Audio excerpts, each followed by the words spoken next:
আজকে আমি আপনাদের সাথে কথা বলবো জামালপুর জেলা নিয়ে। জামালপুর জেলা বাংলাদেশের ময়মনসিংহ বিভাগের একটি জেলা। বাংলাদেশের মধ্য অঞ্চলের ময়মনসিংহ বিভাগের একটি প্রশাসনিক অঞ্চল। জামালপুর জেলা কয়েকটি জেলার সাথে সীমান্ত রয়েছে, তার মধ্যে রয়েছে ভারতের মেঘালয় রাজ্য, কুড়িগ্রাম, শেরপুর, টাঙ্গাইল ও ময়মনসিংহ এই জেলাটির সাথে অবস্থিত। জেলাটির পশ্চিমে যমুনা নদী অবস্থিত এবং এই জেলার সর্বমোট আয়তন হল 2031 বর্গ কিলোমিটার। এই জেলার পুরাতন নাম হলো সিংহজনী। এই নামকরণ করা হয়েছিল প্রভাবশালী সিংহ পদবীর জমিদারের নাম অনুসারে। তবে পরবর্তী সময়ে ইয়েমেন থেকে আগত হযরত শাহজামাল রহমতুল্লাহ আলাইহি এই অঞ্চলে আসেন ইসলাম প্রচার করার জন্য এবং তার নাম অনুসারে এই জেলার নাম রাখা হয় জামালপুর।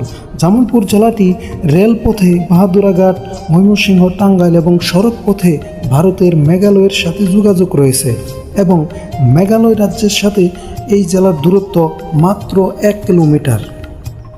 কৃষি প্রধান এই অঞ্চলে মূলত প্রধান কয়েকটি ফসল রয়েছে, যার মধ্যে রয়েছে ধান, পাট, আখ, সরিষা বীজ, চীনাবাদাম এবং গম এই অঞ্চলে উৎপন্ন হয়ে থাকে।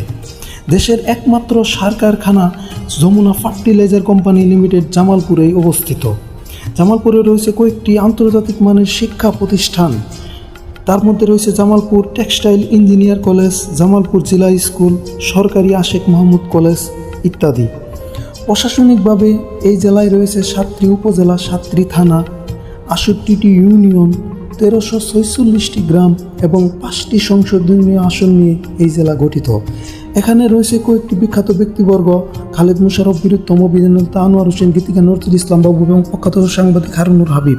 এই জেলায় রয়েছে বিশেষ কিছু খাবার, তার মধ্যে হলো বুড়ির দোকানের রসমালাই, এটি খুবই জনপ্রিয় খাবার। এই জেলায় রয়েছে আজমেরির জিলাপি, এই জিলাপিটিও অনেক জনপ্রিয় একটি খাবার। এবং এই জেলায় রয়েছে একটি ঐতিহ্যবাহী খাবার মিল্লি ভাত বা পিঠালি। এটি সাধারণত মৃত্যুবার্ষিকী অনুষ্ঠানে এই খাবারটি আয়োজন করা হয়ে থাকে। জামালপুর জেলায় রয়েছে কয়েকটি দর্শনীয় স্থান, তার মধ্যে হলো লাউচাপড়া পিকনিক স্পট। এ জেলার একটি অন্যতম দর্শনীয় স্থান। মেঘালয় রাজ্য থেকে এই দর্শনীয় স্থানের দূরত্ব মাত্র 1 কিলোমিটার এবং এই জেলাটিতে রয়েছে একটি প্রাচীন এবং সবচেয়ে বড় মন্দির, দয়াময়ী মন্দির, যেখানে অনেক হিন্দু ধর্মাবলম্বীরা আসেন এখানে তাদের সৃষ্টিকর্তার কাছে প্রার্থনা করার জন্য। আসতে পারেন আপনিও কোনো একদিন।